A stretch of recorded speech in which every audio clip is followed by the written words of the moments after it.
చూస్ country delight, live better. ఇప్పుడే country delight యాప్ని download చేసుకోండి.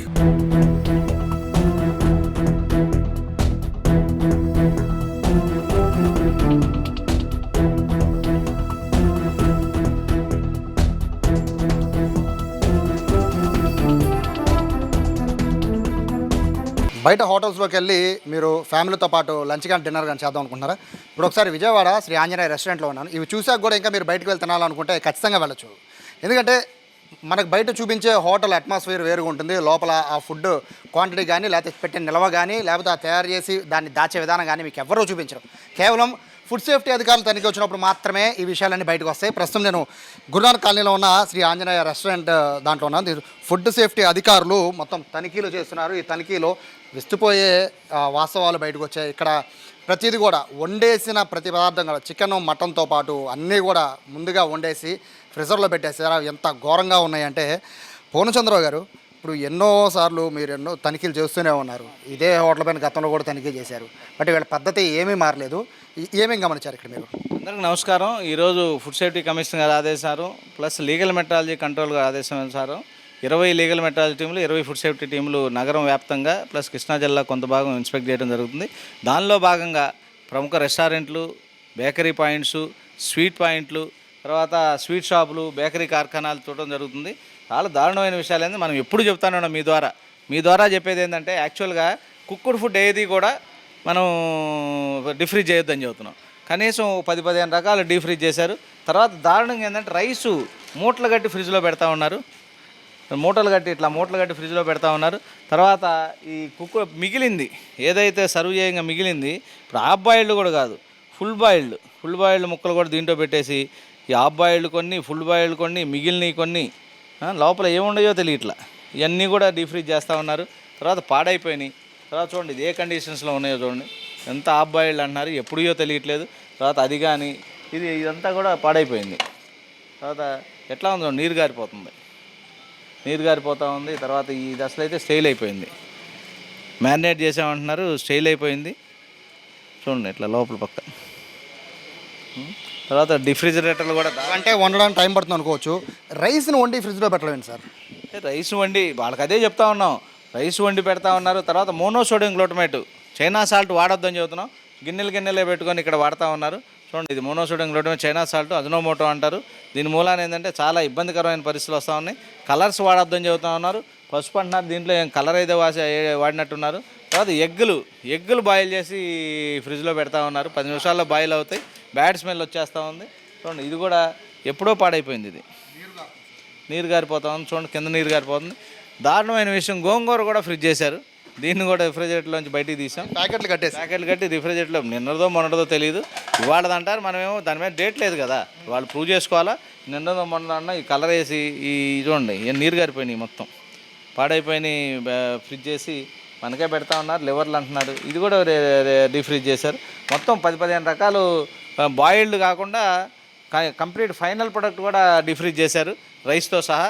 తర్వాత ఆ ఫ్రిడ్జ్లో కూడా దారుణమైన విషయాలు ఉన్నాయి. తర్వాత డీఫ్రీజ్ చేస్తూ ఉన్నారు.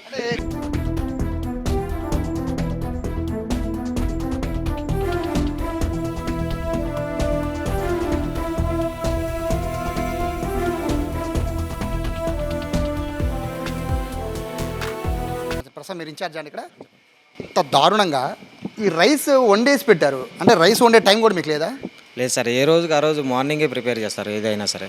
రైస్ పొద్దున్న వండేస్తారా? అవును సార్. ఎర్లీ మధ్యాహ్నం లంచ్ వచ్చే వాళ్ళకి అంటే సార్ బాయిల్ చేసుకోవడానికి టైం పడుతుంది కదా, అందుకని ఎర్లీ మార్నింగ్ చేస్తారు ప్రతి ఒక్కటి. కాదండి, ఇక్కడ మీకు అంత క్లియర్గా ఇక్కడ కనబడుతుంది. ఈ వండేసింది రైస్ అంతా కూడా ఇది వండేశారు కదా గురుగా, ఇది మొత్తం వండేశారు, దీన్ని ప్యాక్ చేశారు వండేసి. అంటే ఎందుకు ఇప్పుడు అంటే పొద్దున పూట వండి ఫ్రిడ్జ్లో పెట్టాల్సిన పనే ఉంది? మార్నింగ్ ప్రిపేర్ చేసి చేసుకుంటారు సార్. లేకపోతే అన్నం పొద్దున వండడం ఏంటి సార్? మీరు మధ్యాహ్నం కదా లంచ్కి వచ్చేది జనాలు, ఒక 1 అవర్ ముందులో, లేకపోతే వాళ్ళు ఆర్డర్ ఇచ్చిన ఒక 10 నిమిషాలు 9-10 గంటలకు ఆ టైంలో చేస్తారు. 9-10 గంటల ప్యాకింగ్ ఎందుకు చేశారు అండి? అది పాడైపోద్దని అలా పెట్టారు సార్. 1 అవర్ ముందు పాడేందుకు అయిపోయింది అది?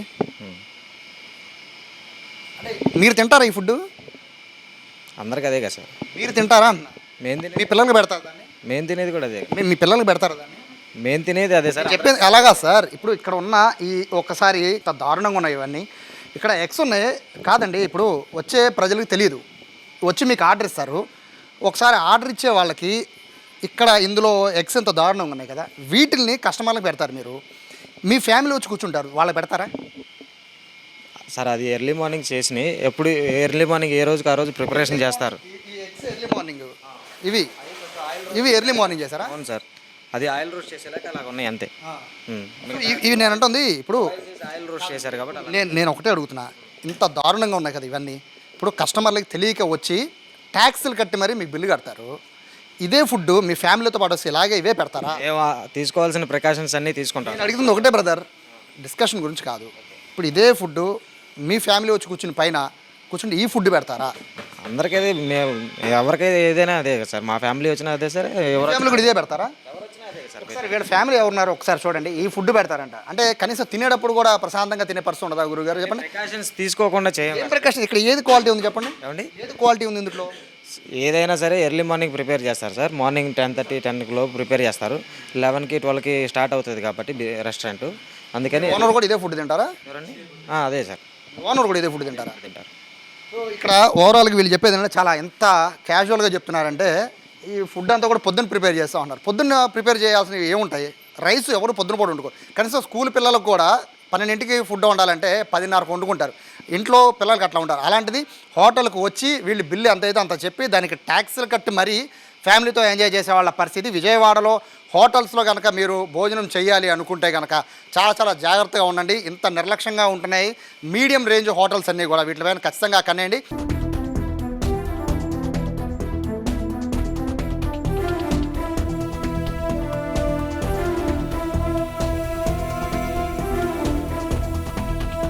ఎంతోమందికి ఎన్నోసార్లు చెప్తున్నా వీళ్ళెవరు కూడా పద్ధతి మార్చుకోవట్లేదు. రీజన్ ఏంటి?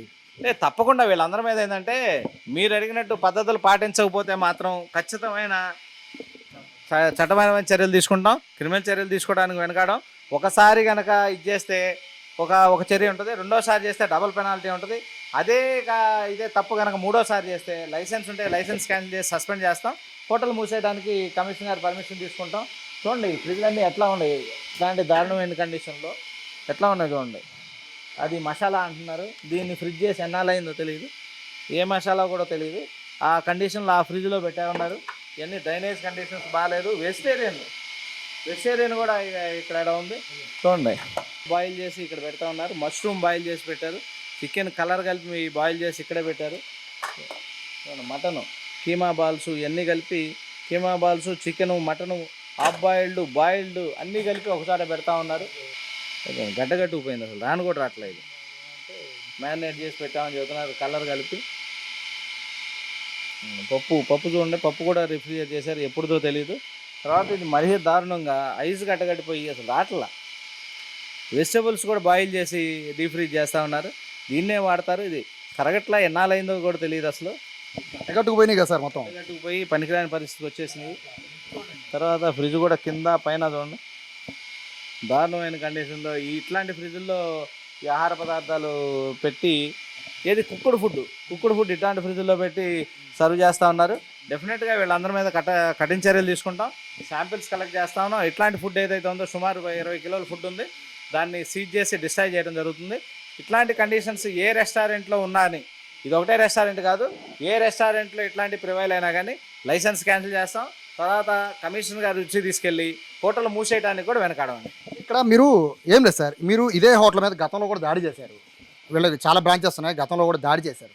బట్ అయినా కూడా వీళ్ళు పద్ధతి మార్చుకోలేదంటే వాళ్ళ ధైర్యం ఏంటి? ధైర్యం ఏం లేదండి. ఇప్పుడు ఒకటి మీకు చెప్పాను కదా, మీరు ఒకసారి వస్తే ఇంక రెండోసారి రాని ఫీలింగ్. రెండోసారి కాదు, కంప్లైంట్స్ ఉంటే ఒకసారి కాదు 2 సార్లు కాదు, అదే రోజు రెండోసారి కూడా దాడి చేస్తాం.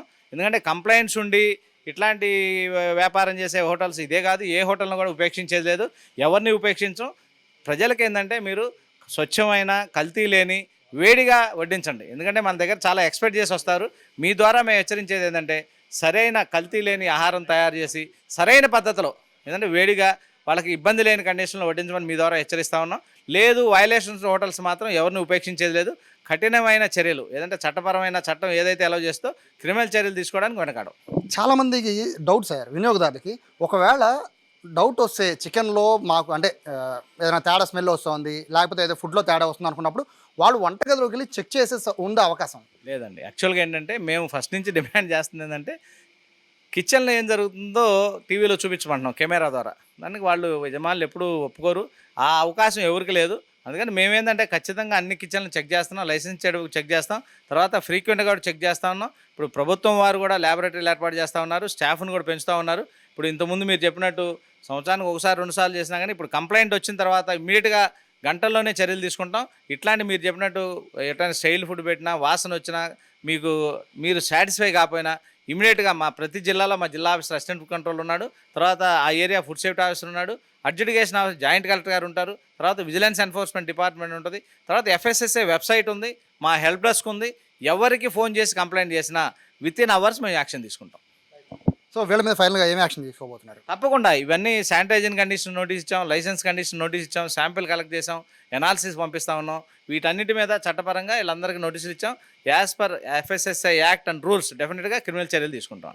సో ఇది పూర్ణచంద్ర గారు చెప్తున్నారు. ఇక్కడ మరి బాధాకరమైన విషయం ఏంటంటే అన్నం వేడివేడిగా వండాల్సిన అన్నాన్ని ముందే వండేసి ఫ్రిడ్జ్లో పెట్టేశారంటే ఇంత కన్నా దౌర్భాగ్యం అనేది బహుశా విజయవాడలో ఏ హోటల్లో కూడా ఉండదేమో. ఎంత దారుణంగా ఉంది. రైస్ని వదిలిపెట్టడం, అదే గోంగూర పచ్చడి కూడా ప్యాకింగ్ చేసి పెట్టేశారు. ఎగ్స్ అయితే చాలా దారుణంగా స్మెల్ వచ్చేస్తుంది. 10 నిమిషాల్లో ఉడికిపోయే ఎగ్స్ని కూడా వాళ్ళు ఫ్రిజర్ చేశారంటే వీళ్ళ నియమనాలు అర్థం కావడం. ప్రస్తుతం అయితే ఈ శ్రీ ఆంజనేయ రెస్టారెంట్ పైన అయితే ఫుడ్ సేఫ్టీ అధికారులు అలాగే మొత్తం దీనికి సంబంధించి మొత్తం అంతా కూడా దీన్ని ల్యాబ్కి పంపిస్తున్నారు. దీనిపైన క్రిమినల్ యాక్షన్ కూడా తీసుకుంటామని చెప్తున్నారు. విజయవాడలో ఉన్న మిగతా హోటల్స్ అందరికి కూడా ఒకటే, ఏదైనా కస్టమరు సాటిస్ఫై చేయాలి అంటే వాళ్ళకి వేడివేడిగా వడ్డించాలి, కానీ ఫ్రిడ్జ్లో పెట్టేసిన తర్వాత బయట తీసి వేడిగా వడ్డించడం కరెక్ట్ కాదని చెప్తున్నారు. ఎవరికి ఏ ఇబ్బంది ఉన్నా కూడా ఏ కస్టమర్ కనుక ఫిర్యాదు చేయాలనుకుంటే ఖచ్చితంగా జిల్లా స్థాయిలో ఉండే ఫుడ్ సేఫ్టీ అధికారులు ఖచ్చితంగా ఇన్ఫర్మేషన్ ఇవ్వచ్చు అని చెప్పి ఫుడ్ సేఫ్టీ ఆఫీసర్ పూర్ణచంద్రరావు చెప్తున్నారు. కెమెరా పర్సన్ కృష్ణతో సాయి, సుమన్ టీవీ, విజయవాడ నుంచి.